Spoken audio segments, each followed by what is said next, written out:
It's Cageside with John Morgan. And welcome everybody to a post-UFC 324 edition of Cageside with John Morgan. I'm your host, Eric McMahon. We were off last week in observance of MLK, so I did not get to break down, or shall I say, we did not get to break down the upcoming 324 pay-per-view.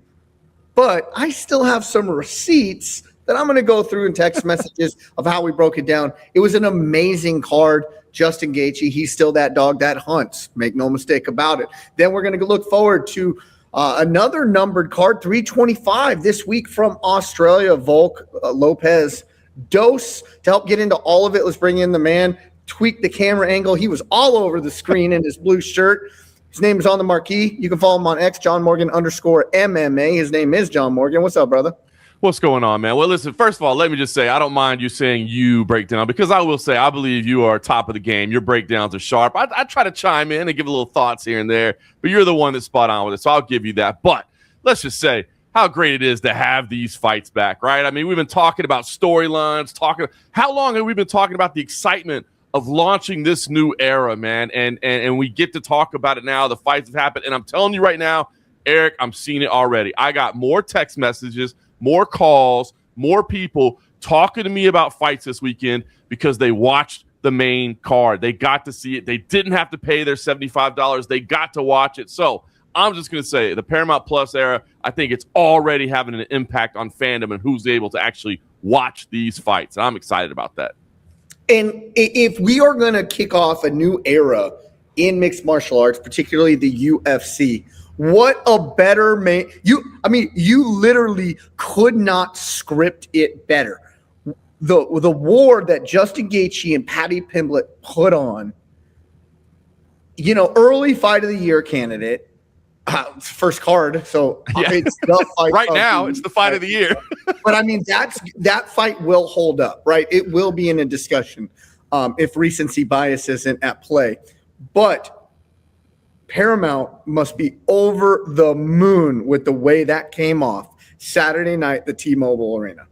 Absolutely have to be. It's funny. I had an Associated Press reporter sitting next to me on press row during the fights, and he covers all sports, right? So he's not just a fight sports analyst. He just goes wherever the assignment happens to be in Las Vegas. So he's talking to me about the sport.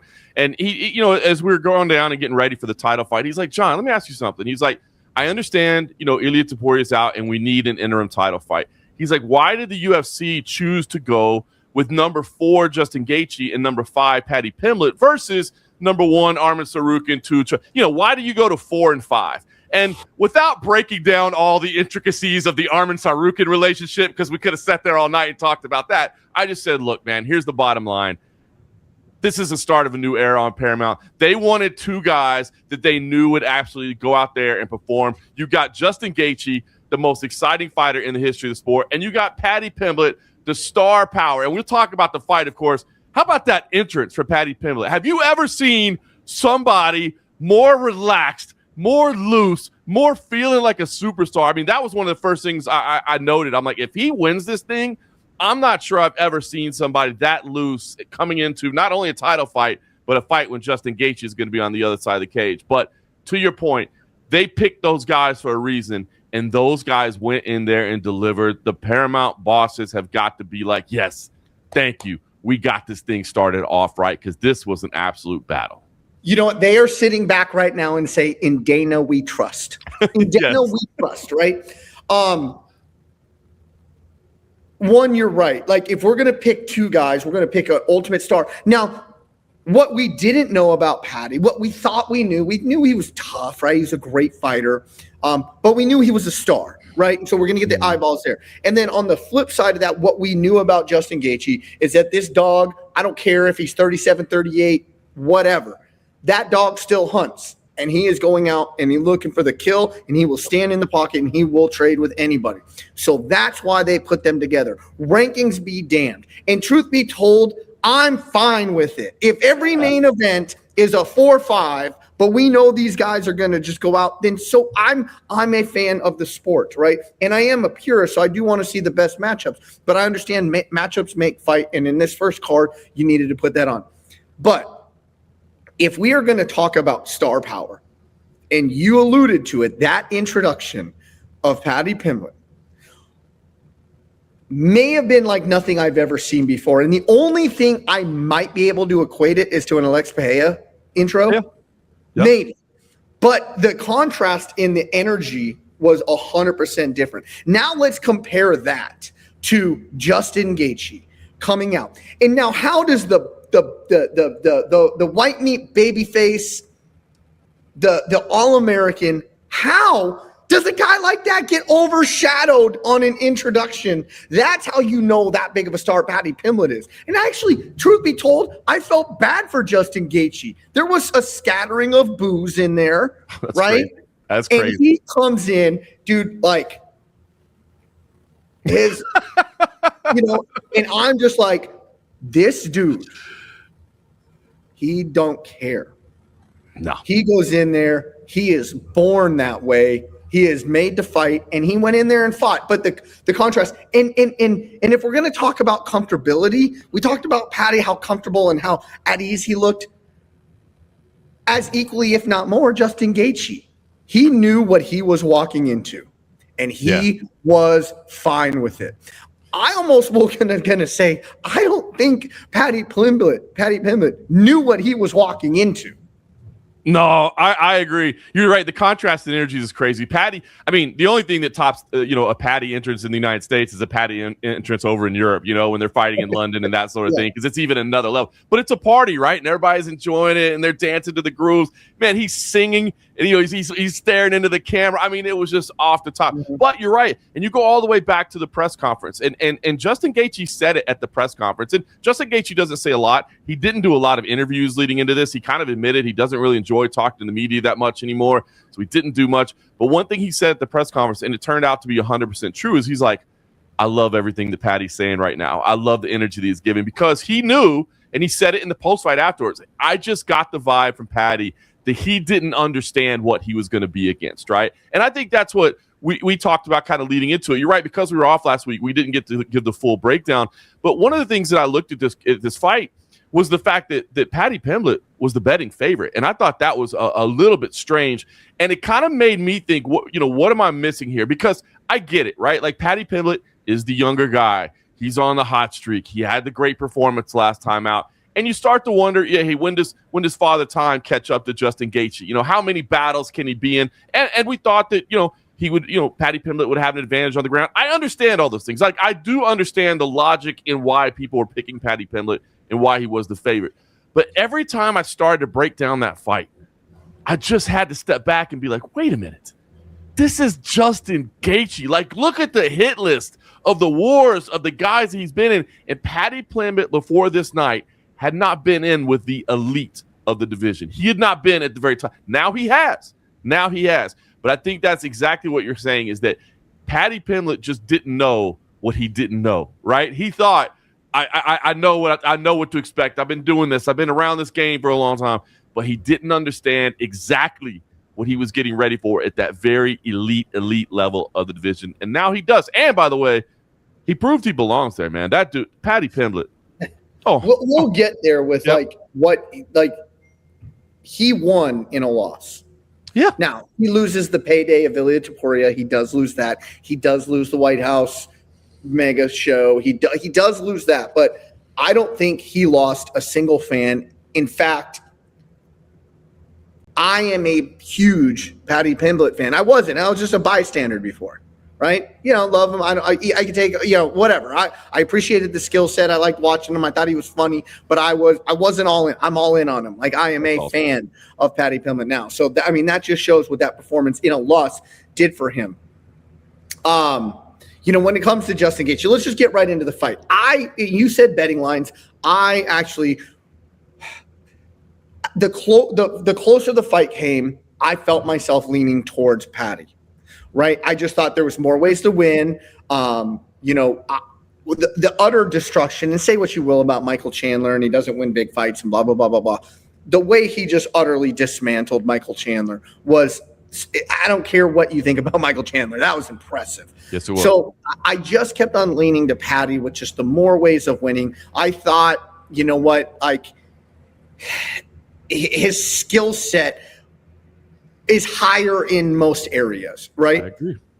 So then I'm right when the fight is about to start. I'm in a message group, and I'm just going to read you what exactly I said to my group right before the start of the fight. Okay. Got the receipts.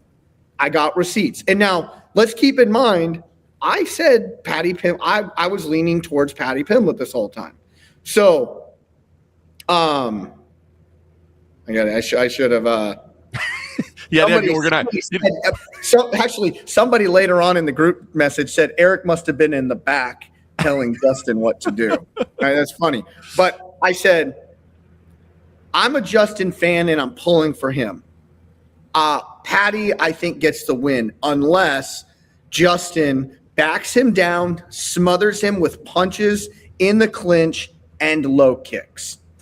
So I said he needed to smother him, unload the punches, keep it in the clinch, and get off low kicks.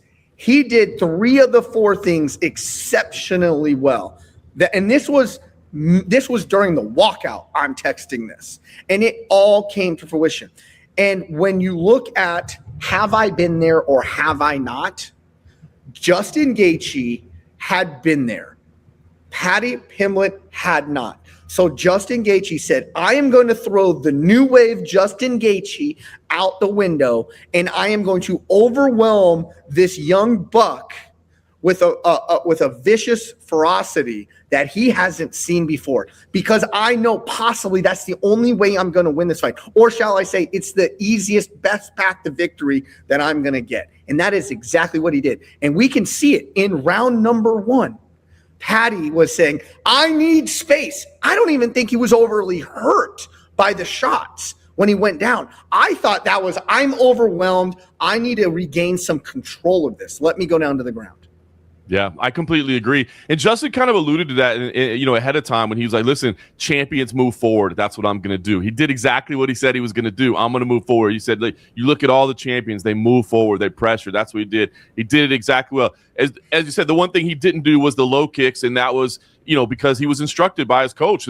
Trevor Whitman, the game plan was we're not going to throw low kicks until at least round 3 or 4 because we don't want to give up the easy takedown, right? Obviously, if you give the low kicks, that those can be caught and then you can be taken down. And that's where Paddy Pimblett, we thought, would have a chance. But he kept the pressure. He was solid in the clinch. There were, and I'm sure you picked up on it, I heard a lot of people saying, there weren't many takedown attempts. Paddy did try a lot of foot sweeps when they were in the clinch, and he just couldn't get them. He couldn't execute them. So he tried to throw his judo out there. He's not a power double kind of guy. You know what I mean? This is the bigger question, though.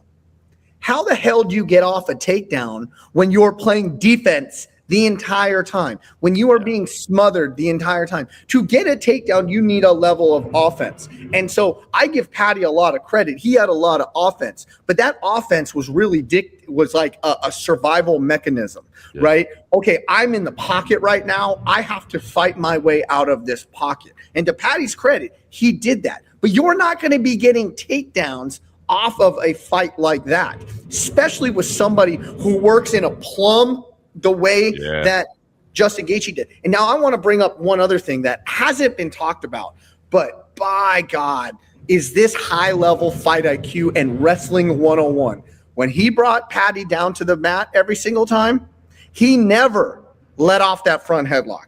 Yes. He didn't let Paddy regain a guard. He was going to just wear on him from that and just hit him with short shots and make Paddy work up. Just draining the gas tank. He was going to make him work up from there. And that is so subtle, little details that I haven't heard anybody talking about. But that's one of the big things I took out of this. Oh, so he was so incredibly effective from that position. And obviously you could tell it was game plan. He talked about that afterwards. He feels really comfortable in that spot. It's a good spot. It's a go-to spot for him, right? Because normally you talk about that position, that front headlock kind of snap down position. Normally you would expect somebody at that point to try to circle around, right? Chest on the back, spin around, take the back, get the hooks. But he knew if he created those scrambles, that's probably where Paddy was going to be able to match him in those scrambles. As you said, work to guard, clear some space, maybe try some submissions. Instead, he just hung on to that front headlock and just rammed in punches and did a lot of damage in there. There's pressure, heavy, very, very effective technique for him. And again, stuck to a game plan. Just knew what spots were going to be his go-to spots, what were going to be effective for him. and he held on to him, man. Just a great fight. It was a great fight. Now, 2 cards gave him 48-47. 1 card gave him 49-46. I scored it 49-46. How'd you score it? I had it 48-47, to be honest with you. Yeah, I had 2 rounds. I have a hard time finding anything other than the third in which he won. Yeah, I can't even remember which rounds it was now. I was trying to pull up the scorecards right now. I should have known we'd get into it. But I did have it 48-47. I know Paddy said he had it 48-47 as well. I had him 2 rounds, but to me, obviously clear who won the fight. There was no question about it. Yeah, so obviously this sets up a mega fight, and it's going to be interesting to see. Ilia Topuria is chirping, saying, you're screwed. You're screwed, Justin. You got to fight me. But 3 and 5, by the way. 3 and 5, by the way, were the rounds that Mike Bell gave him. 3 and 5. Oh yeah, I didn't give Paddy 5. I didn't give Paddy 5. But anyways, I'm not a, and I love Mike Bell. I think he's a phenomenal judge. Mike Bell is, and he's probably one of the coolest guys I know too. Super cool. Yeah, I had that's the scorecard I had as well. And by the way, the others were Derek Cleary and Sal D'Amato. They had it the same as you, just round 3. Okay, so Ilia Topuria starts chirping, saying, "Justin, hey, it sucks to be you. You got me next." But I'm not even a big fan of somebody who's going to take their ball and kind of go home, albeit for great reasons, and then start chirping because we don't even know if he's going to be available. And so I assume he will because he's chirping, and it's such a big deal, this White House card. Do you see a scenario where he's not? I think he's going to be good to go. He's saying he wants to get back even sooner than that. That's not going to happen. But it does seem like he's good to go now. It feels like, he's saying that his issues are kind of pushed aside. He was dealing with some things outside of the cage. It wasn't an injury. It wasn't anything like that. He says he's good. He was talking about trying to get back in the spring. I know Paddy, I think a lot of people, me included, if Paddy had won, we're really looking forward to Paddy Pimblett and Ilia Topuria because they had this kind of years-long history that was going to come to a head, and that was going to be great. Paddy was already saying, like, dude, I'm not fighting in April. You know what I mean? Like, I'm taking a vacation after this, and we'll fight later.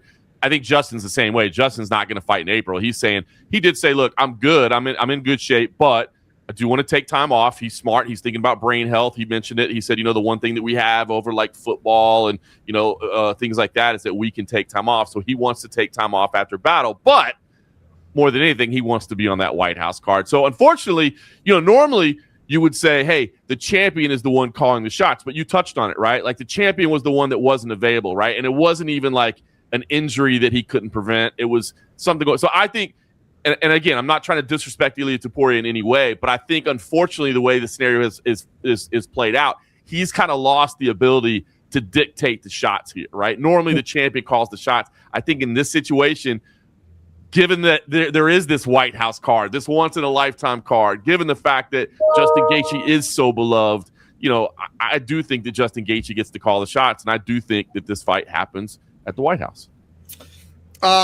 Since the last time that we spoke, Kayla Harrison and Amanda Nunes fight dropped off because of injuries to Kayla Harrison. Utterly disappointed. Hopefully there's a makeup date. But that elevated O'Malley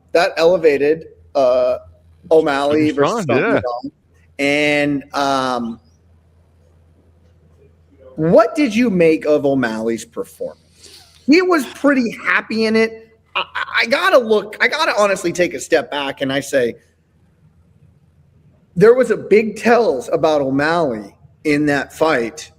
He did what he needed to do late to win the fight, but I took a lot of ways to fight O'Malley out of that fight. Yeah, it was interesting to me. First of all, I just want to say how cool it was to see how many Sean O'Malley fans there are. Even after the 2 losses, there were so many fans, in the building with pink hair on and, wearing Sugar Sean stuff. So that was cool to see how much he is loved. He is a superstar. But I'll be honest with you, had that decision gone the other way, it would not have shocked me at all. He wins rounds 1 and 3.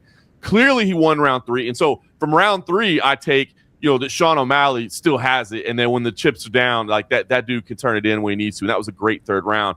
But I thought he was very hesitant early on. I thought, defensively, his movement was sound. He was doing all the right things. He was showing great form and great movement and great defense. But we know defense is not in the scoring criteria whatsoever. Like, it allows you to stay in fights, but it's not in the scoring criteria. And I thought he was a little hesitant to pull the trigger. And after it was over, I kind of thought, is that maybe a byproduct of how many 5-round fights he's been in, that being in a 3-round fight, maybe he started a little bit slow? Was it a hesitation because he knew how much pressure, how much was on the line with the 2 straight losses? He kind of admitted the weight of the world was on his shoulders. So I don't know. I didn't necessarily love the performance of the first 2 rounds. I did love the 3rd round, but I will be honest. Had that scorecard guarded for Song Yadong, it would not have shocked me, and I would not have called that a bad decision by any stretch. Here's what I take out of it, and I'm going to preference it with being, man, I'm on the O'Malley hype train. And I have been for a long time, and I love watching him. I love what he represents. I love the multiple transformations he's made within himself. I love the fact that he brought his little girl into the cage, even though she didn't want to be there. I love that. I love that stuff, right? And you guys, you know that about me. Like, I love that stuff. And that actually made me like him even more. Yep. But here's what I took out of this fight. 1, Song Yadong's a dog. Yep. Number 2, O'Malley. He can fight moving backwards, and he can fight side to side. But he's got, 4 losses, really. Or he's got 3 losses, really, right? Cheeto Vera and the 2 to the 2 to Dvalishvili. Yep. Take the Cheeto one, throw it out the window, and let's put the 2 Dvalishvili's loss and the very close victory that he had against Song Yadong. What was the one common denominator? Everybody smothered him. They smothered him. And so he operates in space, and he operates on angles, and he operates in a very unorthodox but yet very striking, artistic, beautifully way. Yep. If you can not allow him to have that, and the minute he spins off, you're pressuring again, and you don't let him get off any of those punches just by pure volume and pressure and leg kicks, I think we saw a recipe there. Yeah, I would completely agree with that. And I think, I always think back. I mean, obviously we've been watching the sport for a long time, but I always think back. It was like the lesson that became very clear to me when people started to figure out Mirko Cro Cop, right? Cro Cop was this incredible, just devastating striker, left hospital, right leg, all this stuff, man. It was amazing. But you figure out, hey, if you pressure the guy and stay in his face, and it may seem a little counterintuitive, like, hey, the devastating striker, you want to stay right in their face? Like, yeah, you do, because if you stay at that range, that's where they can operate. And so that lesson just always sticks with me, and I see it here with Sean O'Malley as well. And again, his movement is great. I mean, he didn't take a lot of damage in those opening 2 rounds, and he can't, he said, listen, I think I won all 3 rounds. Now, I disagree with him, but he said, I think I won all. Clearly lost 2. But he is right about the criteria, right? That it's the damage. It's not necessarily volume, it's damage and that sort of thing. But you are right about that. You just have to stay in his face. You have to smother him. You have to create, make it so that he doesn't have that room to operate. Because if you're letting him operate at distance, like, he is devastating. The speed, the accuracy, the creativity with the striking.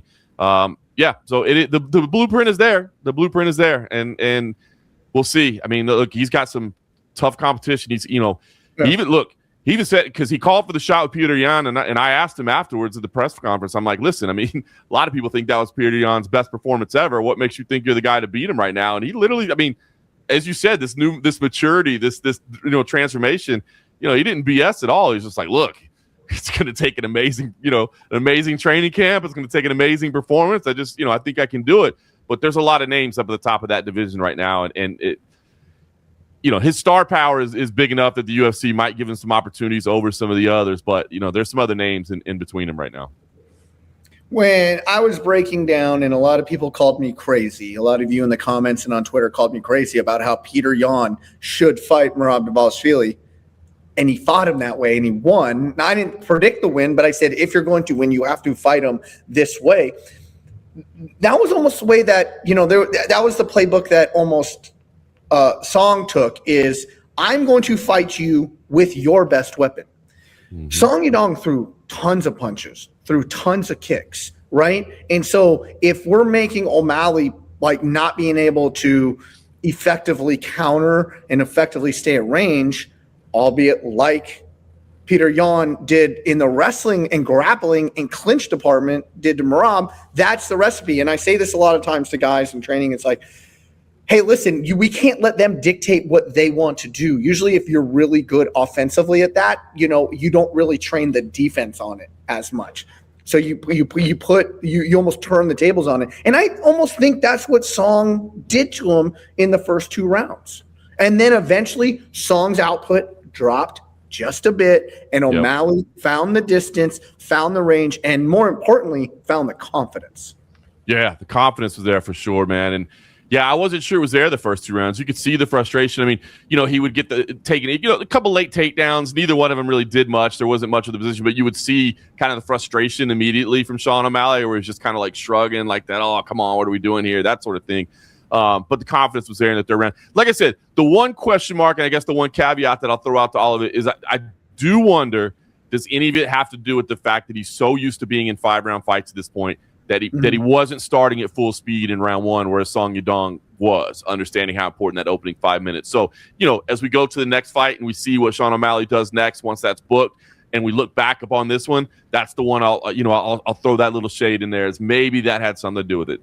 I don't know. But truth be told, I think O'Malley was in control the whole time. He was in control of what he was doing the whole time. It's not like I don't think he was flustered by anything, maybe a little bit, but I think he was in control. He wasn't, that's the little caveat. And let's say, like, if that's pride scoring, right? If we're judging the totality of the fight, there's zero question who won the fight, right? Zero question whatsoever. So I think that leads to your point exactly. I don't want to talk about this fight because it was a little disappointing to me. We'll just make a little note of it. Waldo Cortes-Acosta pounds out Derrick Lewis. That was a weird ending to that fight. Derrick Lewis, and it was off of a jab that and then he just didn't move. It seemed like the frustration kind of got to him.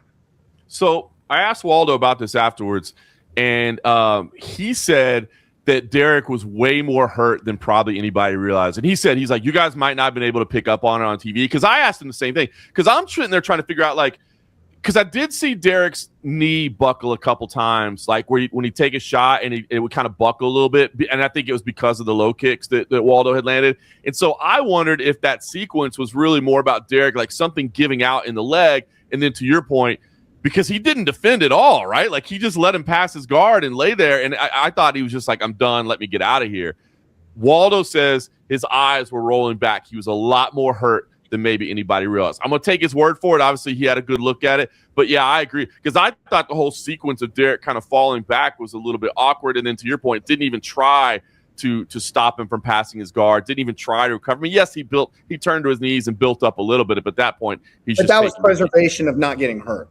Exactly. So I thought it was a little – Waldo did say that the eyes were rolling back in the head a little bit more, and he was way more hurt. He said, he's like, you guys probably didn't pick up on it. Maybe TV didn't pick up on it, but he was way more hurt than you guys probably realized. Hey, we have a new contender. We have a new contender in the heavyweight ranks, and it's so desperately needed in this division.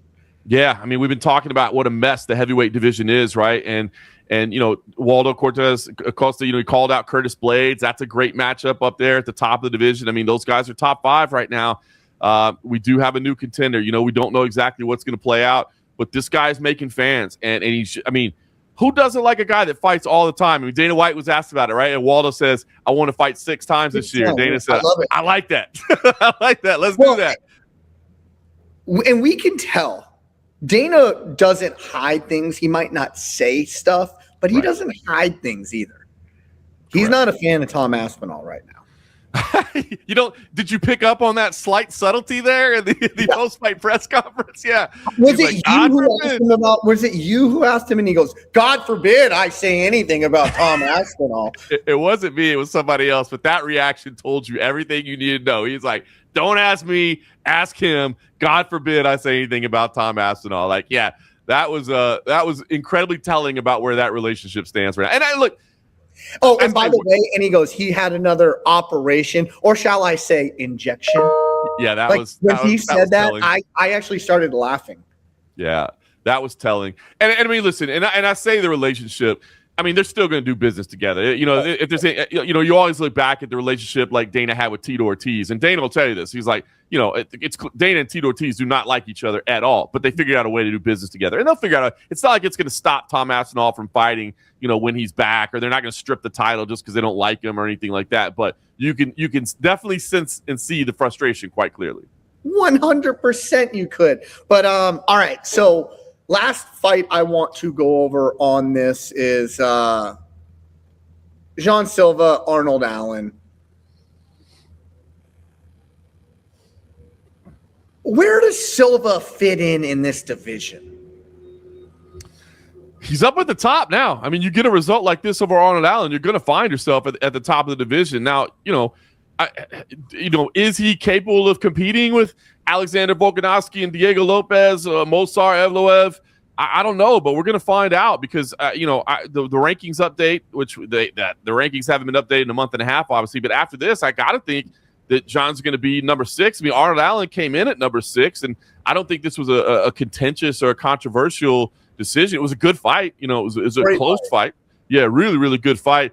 Arnold Allen actually afterwards, he's walking by press row. I was like, "Hey man, keep your head up, hell of a fight." And he was like, "Was the decision good?" And I was like, "Yeah, it was. I think it was. It was close, but I thought the decision was right." So listen, I think Jean Silva is up at the top of the division now. We're going to find out if he's elite or not. He's got the star power, and he's certainly got the skills. We're going to find out if he's elite very soon. Yeah, I want to. It was a great event. I loved. I promised my wife I wouldn't buy the pay-per-view, and I didn't. So I'm holding my 2026 promise. We have another card to look forward to next weekend, and this card has been so overshadowed by the one. But if we just go down it, UFC 325 from Sydney, Australia, is a monster card. Alexander Volkanovski, Diego Lopes, Dan Hooker, Benoit Saint Denis, Rafael Fiziev, Mauricio Ruffy, Tavusa, Taliesin Teixeira. Let's just look at those top 3 fights. Yeah. Ruffy, Fiziev, Hooker, BSD, Volk, Diego Lopes. Now, I think this is an amazing card. It's been wildly overlooked just because of the nature of where it is. But the one question and we hadn't even talked about it. And the one question I keep on saying is, why the rematch so soon? I don't know the answer to that question. You do, and it's Paramount Plus. I'm telling you that's what it is. That to me is exactly what it boils down to. Is that this is still the first 2 events on Paramount, right? You're right. I think this card is being overlooked, number 1, because it's in Australia and the media and the time and all that stuff. But number 1, all the attention was on this weekend, right? And getting the launch underway. But I absolutely believe that, it shadows so much the lightweight situation. Like, you've got Movsar Evloev as the number 1 contender right now, who is in the same way that you cannot tell me that Arman Tsarukyan is not the most deserving lightweight contender. You cannot tell me that Movsar Evloev is not the most deserving contender on paper, right? So if you're nothing but a purist, then you are angry right now because you are saying this is not a sport when my number 1 contender is not getting the fight. What is going on? But we understand this is not pure sport. This is entertainment. And so that, to me, is the only reason you're doing the rematch right away, is because damn good and well Diego Lopes is not capable of putting on a boring fight, and that's why you give him the shot right away. And that's, to me, is all it boils down to. So, if you want to say – just from my standpoint, though, Volk is the big enough star. It's almost like who's ever on the B side is almost not as important. Now, we know that Diego Lopes is going to give us a good fight. We know all this, that, and the other, but it just happened. It just happened. I know, but I think we're just too early in the relationship right now with Paramount. We're too early in the, hey, I don't have to pay $75 for this to risk a main event. Because what are we talking about, right? And Dana talks about it all the time, but it is true. You could have 11 bangers.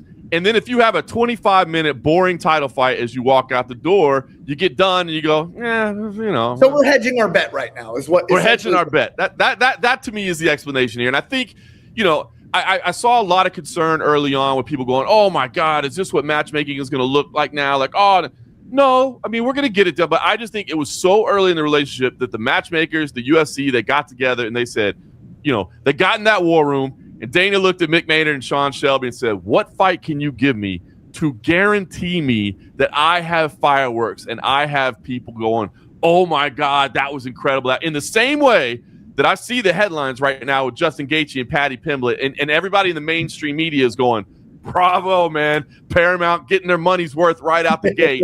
I think that's the same thing they want here. Is like, hey, we'll get back to the 18-0 wrestler getting his title shot down the line. But just for a little bit, let us admit we're just making the fights that we think are going to be the most exciting. Yeah, Hangman and BSD, that's a banger. But, I know that's going to be a violent fight. Yes. The fight, though, that just intrigues the heck out of me on this is Rafael Fiziev and Mauricio Ruffy. And Fiziev coming in at number 9, Ruffy number 14 in the division. And if you guys have watched this show at all, you guys know I had been on the Mauricio Ruffin bandwagon since I reffed his Dana White Contender Series fight. I walked straight out of the cage, straight to John Morgan. I said, that man is going to be a champion. And it looked like he was on that path. Until BSD just utterly humbled the crap out of him. But then now I viewed that as a completely, utterly disappointing fight. And Mauricio Ruffy is so much better of a fighter than he showed against BSD. But then to come right back and go against a guy like Fiziev, this honestly could derail his whole damn career with another performance against a guy who, if you were to say Fiziev and BSD, I wouldn't know who was going to win that fight. Right. And then now I put Fiziev up against, Ruffy, a guy that I pegged as a star, the company pegged as a star. His second fight in the UFC, he was opening the Madison Square Garden pay-per-view as the opening fight. They put stock behind him. And now I don't know what this is. Is it hey, you're going to have to prove to us you're a star again after that performance? Or is it like, hey, man, just gauntlet, it is what the UFC lightweight division is. Sorry, pal. It's a little bit of both, I think. To me, what this is about is this, again, remember, we're just the second event that's no longer behind a pay-per-view wall, right? This, to me, is two absolute ninjas in there with their striking styles going at it, right? I think this is one of those fights. Because you're right. Because Fiziev, look at Fiziev. Fiziev is kind of in a similar position too, where this was the guy that was the rising star, and then he had 3 losses in a row, and you start thinking, wait a minute. He also had a long injury too. He did, but he lost a lot of steam, is what I'm saying, right? And I think all the hype that was behind him, I think it kind of went away, and then he comes back and has a big win against Ignacio Bahamondes, and people are saying, okay, and he's had a canceled fight since, and so he's kind of up and down as well. War against Justin Gaethje. Oh. Absolutely. So I think he's in his spot. But that's what, to me, I don't think either fighter, here comes out of here and starts saying, hey, number 1 contender fight next, right? It's not. This is an opportunity to kind of prove where they each belong in the division. But to me, I do think this is one that this was just, bro, these styles right here. If somebody hasn't watched the UFC in years because of the pay-per-view wall and they watch these two dudes go at it, it's going to be fun, right? I mean, there's no way the styles between these two guys isn't going to make for a fun fight. I mean, you think about... Unless Ruffy pulls a BSD. This is true. This is true. But I think... It's if we believe, and this is where, listen, I'm not advocating for giving people easy fights. That's not what I'm doing here. But I'm going off a historical of what the UFC has done. We are going to build you as a star. We are going to put you in that position to get there, right? They almost did that, and they did do that. Then they gave him BSD, and it was a train wreck of a performance on his part, right? Yeah. And then just to come right back with Fiziev, it's almost saying you burned us once. You're not gonna burn us again. So now you have to walk the firing line to get back to the position that we had put you in. No, you know what, man, you're right about that. I guess if you look at the similarity, say with Paddy Pimblett, right? A lot of people said maybe he didn't face the stiffest test on his way to a title shot. But that's what matchmakers do, right? The matchmakers will tell you, like, their job is not to create champions, it's to create challengers, right? And how do you create challengers? You kind of maneuver them, and you might not. The person still has to go out there and win fights. So I think you're right from that perspective. I hadn't considered that, but you're right. It's like, look, we're not backing you all the way back down. We're still giving you a nice ranked fighter, but we are giving you one that stylistically should match up well with you. Like, we're not giving you the Division I wrestler that is going to be problematic for you. We're giving you the striker. We're giving you the Muay Thai specialist that should match up well with you. But you better go out there and perform. So you're from that perspective, albeit is a savage killer too. Oh, absolutely. But I think you're right about that. Like, if you look in the division, this is probably the best stylistic matchup for him. But you're right. If Mauricio comes up short here, yeah, I think the UFC expectations and their guidance of him kind of drop back quite a bit. So I hadn't considered that, but you are right about that. All right, now let's just get to. I think honestly, the main event for me is the Dan Hooker Benoit Saint Denis fight. Like, this is violence written all over it. Yep. I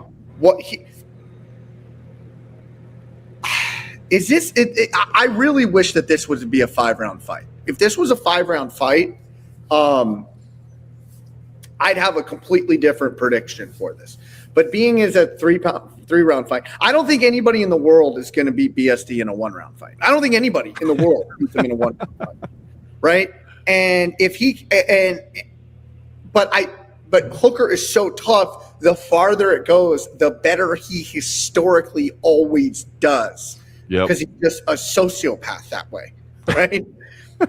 So I'm really disappointed, because if this was a 5-round fight, I would give Dan Hooker the edge. But it being a 3-round fight, I don't know. It's a great point. You are right about that, because like, doesn't this have the type of feel where, like, BSD wins the opening 2 rounds, and then Dan Hooker wins the third, but loses the fight 29-28 in a fight of the night? You know what I mean? Like, it feels like it could be that kind of fight. So you're right. Had this been like a fight night main event or something like that, where they get the 5 rounds, I completely agree with you in that assessment. But this is a tough one for Dan Hooker in 3. But I agree. This is going to be a lot of fun. There's no way stylistically. See, this card, and you said it off the top, and you're right, that this card isn't getting nearly as much love, and that's fair to say. But to me, like, I look at this, the prelims of this are not as stacked as the prelims were last week. They definitely have a much more regional flair. Understandable. You're going down to Australia. You want to get the fighters from that region. You got a lot of fighters from Japan, South Korea. It's advantageous for them not to have to fly all the way to the United States. It's easier for them on their bodies to stay in that area. So the prelims are not as stacked as this week was. But those top 3, and I'll say even 4, because I still, who doesn't have love for Tai Tuivasa, but he needs a win, right? This is his opportunity to show he still belongs. I think a lot of the same things you were saying with Mauricio are true, that Tuivasa has to show up and deliver against this Brazilian Tyson Share. But these top 3-4 fights are unbelievable, and I do agree with you. Dan Hooker, Benoit Saint Denis might be the gem among it, might be the one taking home those brand new $100,000 bonuses that the UFC is distributing now, if they don't take home one of those brand new $25,000 finish bonuses, which, by the way, love the finish bonuses. Absolutely love the finish bonuses.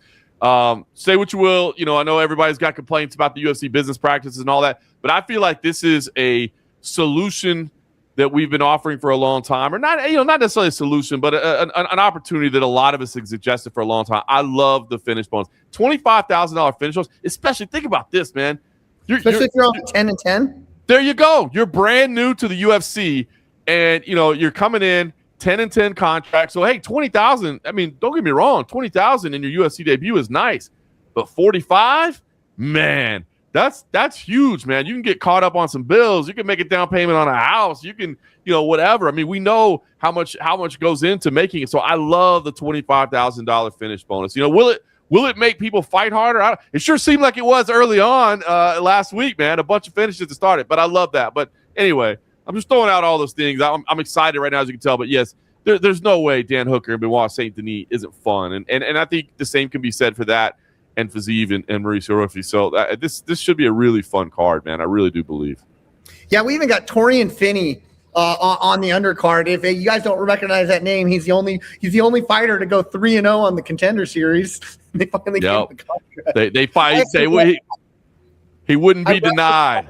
I reffed his fight, the one that eventually got him in. And So, but I remember they're like, "Oh man, you're about to get a lay and pray guy." But let's see, he did get a finish in that fight though. But he wouldn't be denied, man. He's undefeated. He's 11-0, man. So that's why Oban Elliott is back. He's had some setbacks, but there was a lot of hype around him as well, and he's quite the character as well. I mean, there's some good fights on here. Like I said, I don't think that this card doesn't feel like there were some names all the way up. And again, the UFC was stacking their debut on Paramount. This one is a little bit more of a regional feel to it, understandably so. But, again, that main card is sick. And I love the fact that you don't have to pay $75-$80 for it. A lot of commercials. I will say that a lot of commercials. And I know there were some complaints about that. I do hope the UFC. So I was there live, obviously. So I wasn't getting to watch my that notes will touch on this. Yes. But I did go back and watch it. I will say, by the way, that open, that they did with dropping the curtain around the canvas and Bruce Buffer's already in there, and they had that new montage video, which was nice, and they played that great montage. I said, oh no, but we're not losing Bob O'Reilly, right? They went in and played Bob O'Reilly. I mean, the way they kicked this thing off was amazing. A lot of people did complain, hey man, there's a lot of promos, took a long time to get to the fights. Zach Candido, who's the lead producer, has already come out and said, hey, listen, by the way, that was a one-time thing. We're not doing that. We're going to get to the fights a lot faster. We just wanted to commemorate this and make it feel special.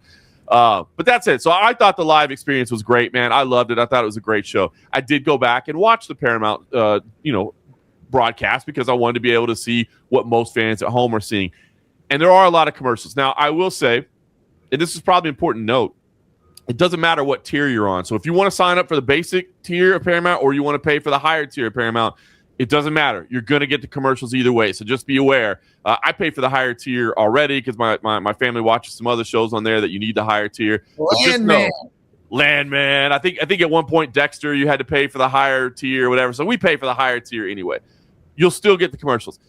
I want to say two things about that, and I'll get your take as well. Number one, understand this is the world and business. They took away your pay-per-view. You're not getting everything the same way. They've got to make some revenue back. Now, I will say, I talked to some people from Paramount, and they were like, no, it's just that there's breaks in action and we need to fill. I don't know if I believe that. They got to make some money back for what they paid for the UFC. So you're going to get the ads. But I will say, and I do hope, and Dana was asked about this afterwards, and he said, listen, I haven't watched the broadcast yet. So he was like me at that time, hadn't seen the broadcast yet. He's just watching the feed. I do think there does need to be some discussion about, let's make sure we're showing the walkouts. Let's make sure we're not showing commercials in between rounds, especially of, the top tier fights, especially of a particularly enthralling fight. You know what I mean?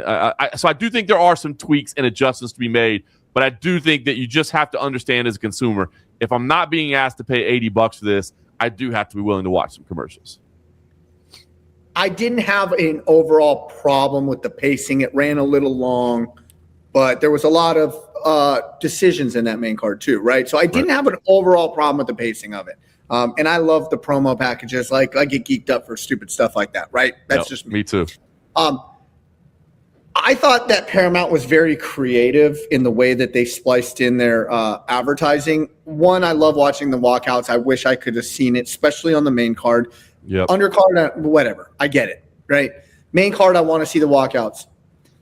The way they framed the corner cams was very creative, right? They framed it, and most of it was the Bud Light frame. I think there's a way to continue doing that and hit what Paramount and whatever sponsor wants to hit while keeping the live audio feed going. That was the one big miss that they had, is the audio feed, because I mean, at the end of the day, I would have loved to just hear what O'Malley's corners saying to him and what Uriah Faber is saying to Song Yadong in that 2 going into 3. Yeah, in that pivotal moment. I need to hear that. That is, as from a guy like me, a nerd about this stuff, is I want to hear the strategic breakdown of where they're failing and where they need to go. Like, if this was under that, we never would have got the Leon Edwards. We never would have got that. So true. Yeah, no, I'm with you. I'm 100% with you. Like, that's part of the fun of this. And as again, we're geeks about it, of course. But to hear either A, the tactical adjustments, or B, the motivational speech, or whatever it is, you know what I mean? Just hearing that back and forth. That's how we know the great coaches like Eric Nixick and John Crouch, and going back to Greg Jackson, and with the adjustments that they make and the observations that they make. We love all that stuff. So I agree. And I just. And again, Dana was asked about this, and he did. It was funny because I think it was maybe Oscar Willis from the Mac Life who asked him about it, and he said, the way he framed the question was, do we just have to understand Paramount paid for it and they're going to do whatever they want with it? And Dana was like, well, yes, that is true, because it's right. Paramount says, hey, we're doing commercials all the time, nonstop. The UFC can't really do anything about it. They got their money. They have to understand. But you hear that this is a partnership, and I do believe there will be discussions where they say the same thing, like, hey, we understand what you're trying to accomplish. We understand what you need to do, but here's what we would like to be, and we think the fans would want back. So I would say stay tuned. I think we see tweaks and adjustments. You know what I mean? I don't think the walkouts didn't piss me off until I didn't get to see Derrick Lewis's walkout.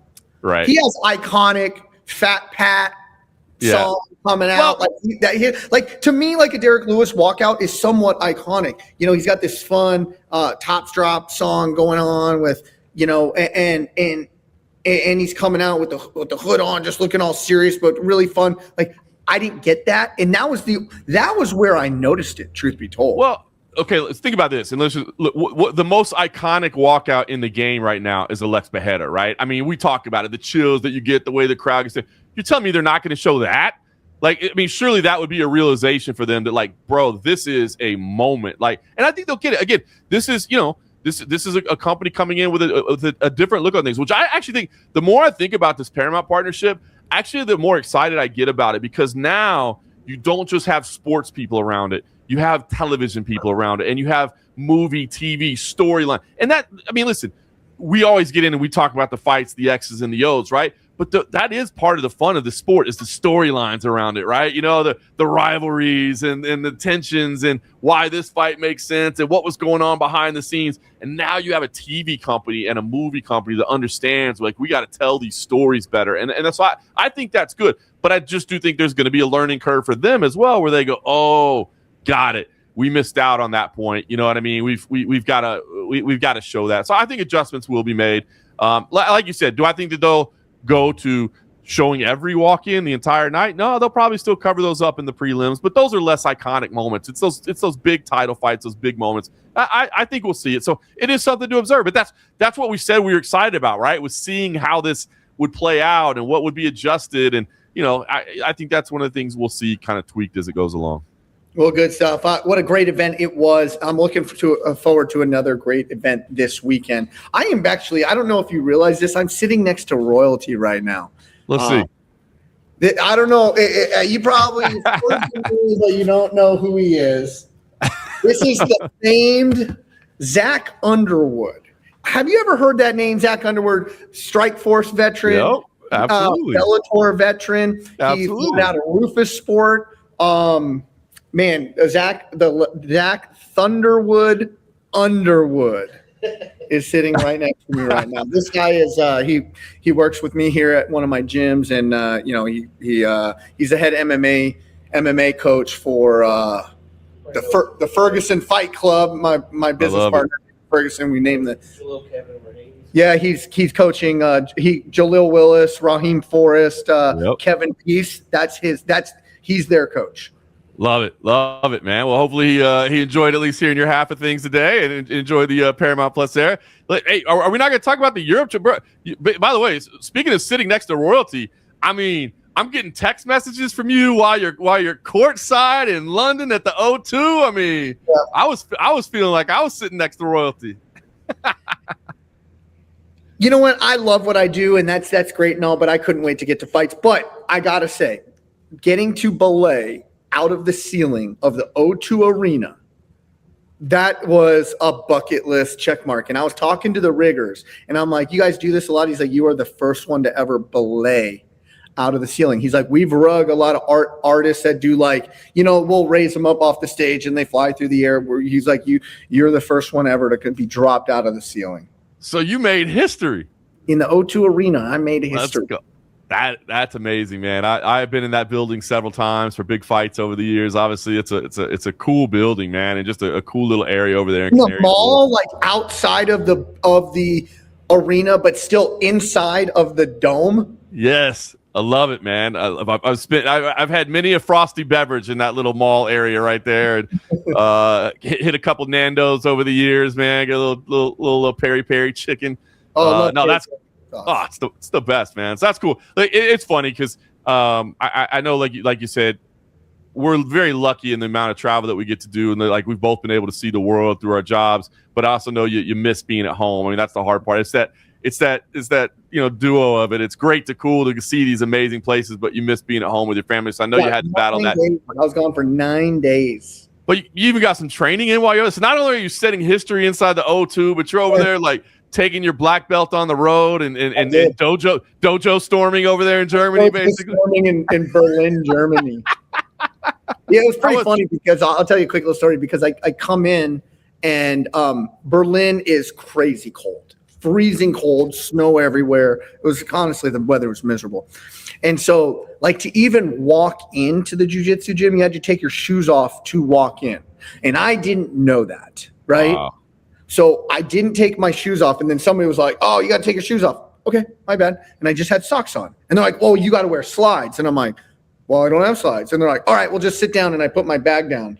And then the instructor's like, you're not allowed to put your bag there. You got to put it, and it just, and so finally I'm just sitting here and I'm like, yeah, I'm just here to drop in and train. And he was like, okay, well, what belt are you? And I'm like, black. And he's like, hey man, you're cool, whatever you want to do. But it's so funny, like the hierarchy of jiu-jitsu is like that. You know what I mean? And that's the one thing I'm not a fan about jiu-jitsu is like the hierarchy structure of it. But but it was really super cool to go train. These guys were sweet. After that, these guys were sweethearts in Berlin and really fun time. All right, so let me ask you, as a black belt dropping into a gym halfway around the world, I mean, do you got a little competitive side of you, or do you feel that they're coming after you to prove something against the black belt that's here, or was it just like, no, it was just some good flow rolling and we? No, I mean, I think not the first guy, the second guy definitely came after me pretty hard in my roles, and I've told this to guys I train with here. They said, "How'd you do with everybody?" And I'm like, yeah, very, very well. Right. I did very, very well. Like I won every roll I did. And the instructor didn't roll with me for a couple reasons. I think he just, it's just a bad look if he got, I got the better of him with the students. Yeah. And I would have let him kind of get one on me just because that's kind of the polite thing to do. Respect. But he didn't roll with me. But here's the one thing these European guys, like they just didn't know. And like I was like a black belt in jiu-jitsu. And I'm also to a degree a black belt in catch wrestling. Right. And they're straight jiu-jitsu. And like in a very American style, there's a lot of we might as well be jiu-jitsu / catch wrestlers. Right. Agreed.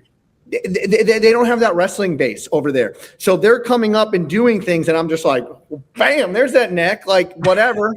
You know what I mean? It doesn't need to be a choke. It could be like more of like an esophagus crush, or it could be like a diaphragm crush on it and stuff like that. And they didn't know that stuff. That's crazy, man. I love it. Hey, got to use your advantages while you're out there. Yeah, but it was a really fun time. They were all really nice. Everybody after like kind of the first couple rolls, then they kind of lined up to roll with me, and I was very nice. Like I would let them work for 3-4 minutes. The last minute, just to let you know. Hey, it's there. I'm glad we had a little fun, but I just know I can tap you at any time, man. That's fun. So it was one last thing. I know we're wrapping up, but I just want to give a shout out to Mark Smith, right, man? We saw one of your refereeing brothers go down, man. Yeah, Dana was saying at the post-fight press conference, it's an ACL tear. So, man, Mark's a good dude, man. Obviously, I've seen Mark refereeing here in Nevada for a long, long time, man. Like coming up in tough enough days, as an amateur. I've told the story, like Mark cut his teeth by like not only refereeing, amateur under the ISKA here in Vegas, but like going to gyms and like refereeing sparring rounds and things like that just to get in reps. So he worked his ass off to get to the top. And he's in big UFC fights, and not that this will prevent him. It's a leg injury or whatever. It'll heal. But I just know it's going to suck for him to be out of action for as long as he has to be. And I know he's got a day job as a pilot as well and a family to support. So I hope it doesn't prevent him from doing that. But I just want to send some love to Mark Smith because it was a shame to see him, kind of hobbling out, kind of carried out. He's actually on my. I'm actually going to reach out to him today. I didn't want to reach out to him on Sunday. Right. I figured a lot of people would, so I was going to give it a day, and I was going to reach out to him today, tell him to heal quick. But honestly, that's one of my biggest fears of getting hurt in the cage like that, reffing. And hey, all you promoters out there, all right, this is a valuable lesson. Always have 2 referees. Good point. There's been a lot of times where they're just like, hey, Eric, you're going to ref all the fights. And I said, well, what if I roll my ankle? What if I do this? What if I do that? Your card's done. You have no other licensed somebody there. And this is a thing to a promoter. Always book 2 referees for this exact reason. Yeah, that's a great point. I mean, even if one of them's going to serve as a judge, like even if you believe, hey, I want this guy to do every fight on the night, and the second referee can serve as a judge all night or as a timekeeper or whatever else in other role. But man, freak injuries do happen. It's a great point, man. Like these things do happen. You'd hate for your card. I mean, what happens? All those paying customers and everybody that's in there, and you got to just cancel your card because you have no referee. Like, man, it's real. You got to think about stuff like that. Shout out Mark Smith. I hope you get better, brother. Yeah, 100%. I was like, just one more variable, man. The things that we learn on the promotion side of it, man. All the things you got to think about, man. These lessons that are being learned. Well, you know what? And when you told me what the injury that he told you it was, I don't think that's public, right? But I watched it. Now it makes sense. It happened. Did you see? Did you ever go back? I haven't gone back and tried to isolate it. You can find it on Twitter. Or on X, right? You turn around and you hear when people say about that type of injury, they think they got kicked from behind. Yep. They turn around and look. He turns around and looks. Oh, wow. Go back and watch it.